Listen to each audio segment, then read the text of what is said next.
If you're trying to figure out whether the Crystal Coast real estate market is weakening or simply setting up to become something more normal, this February 2026 update is for you.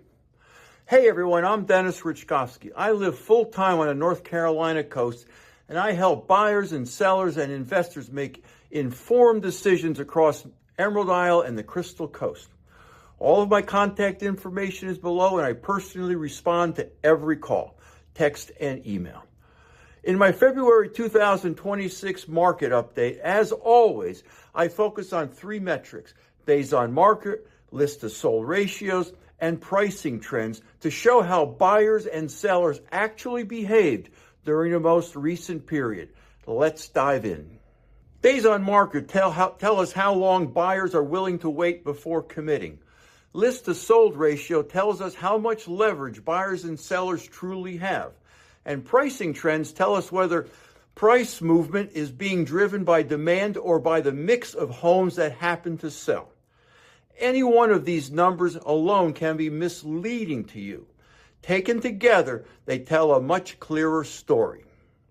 Let's start with the big picture, because this is where markets are most often misread. Across Emerald Isle and the broader Crystal Coast, days on market remains elevated compared to the peak years, but they are stable.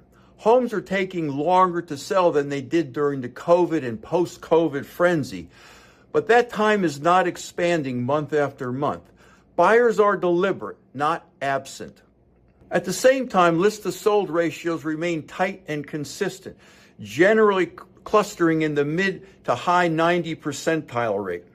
That tells us sellers have not lost leverage to buyers.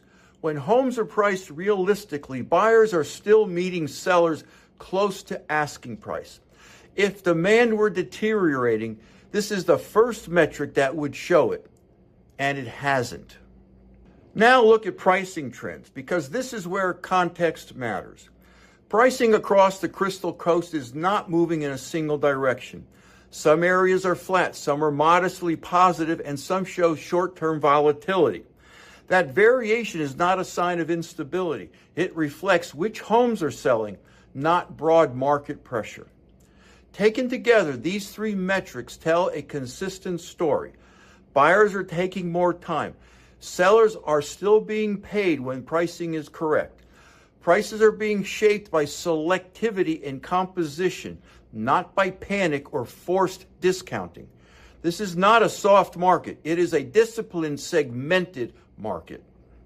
Now let's turn to the individual towns that I study, because no two towns are alike. Emerald Isle continues to behave differently from many surrounding markets. Days on market are higher than during the peak times, but they are still not trending upward in a concerning way. Buyers are taking their time, but they are not discouraged. List to sold ratios remain strong. Sellers who price appropriately are still getting very close to their asking prices. Negotiations exist, but it is controlled rather than aggressive. Pricing trends in Emerald Isle remain positive relative to much of the Crystal Coast. That does not mean prices are surging. It means demand continues to support values, particularly for well-located homes and properties that align with current buyer expectations. This is a behavior of a market driven by structural demand, not speculation. In Indian Beach, Salter Path, and Pine Knoll Shores, the story is not demand loss. It is selectivity. Days on market are higher than in Emerald Isle, and pricing trends show more volatility. Buyers are pushing back on prices that do not reflect condition, age, or location. List to sold ratios remain solid. Deals are still closing near the asking price when sellers adjust their expectations. What the market is rejecting is overreach. This is an inventory being sorted, not abandoned. Atlantic Beach and Beaufort continue to show normalization. Days on market are elevated compared to the peak years, but they are stable. List to sold ratios remain consistent. Pricing trends fluctuate within a relatively narrow range. This is what a functioning market looks like after excess demand burns off. Buyers are active but rational. Sellers who price correctly are rewarded with clean transactions. I see no evidence of a broad weakening here. Morehead City and Newport continue to behave like working residential markets rather than lifestyle-driven ones.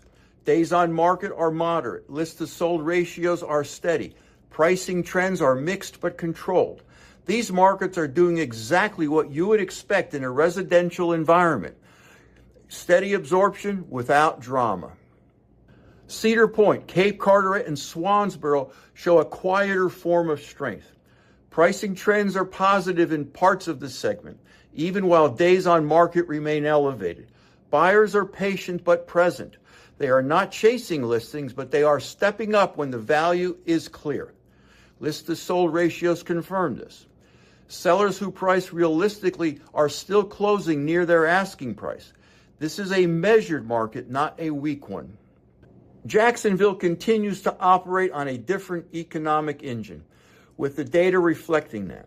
Days on market are lower relative to many coastal towns. List-to-sold ratios remain strong. Pricing trends fluctuate more, which is typical for a market driven by employment, military rotations, and affordability, rather than lifestyle demands. Jacksonville continues to do what it always does: move volume. And now for my Dennis fit test. This is where the numbers stop being abstract and start become useful.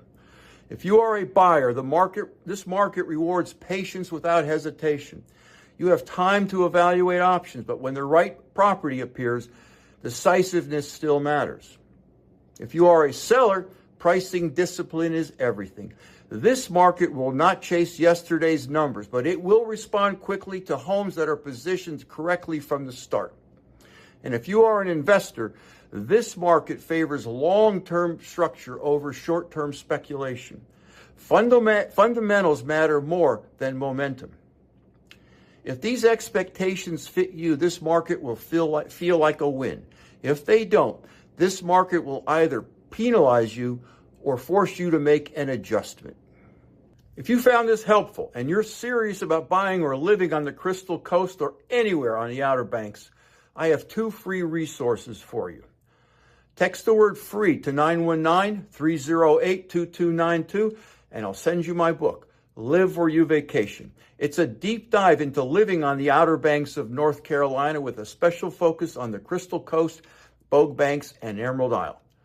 Text the word REPORT to that same number and I'll send you copies of my graphs and charts. And when you subscribe to this channel, you're joining a small but growing group of people who value clarity over hype and who help shape what I cover next. Thanks for watching, and I'll see you in the next video.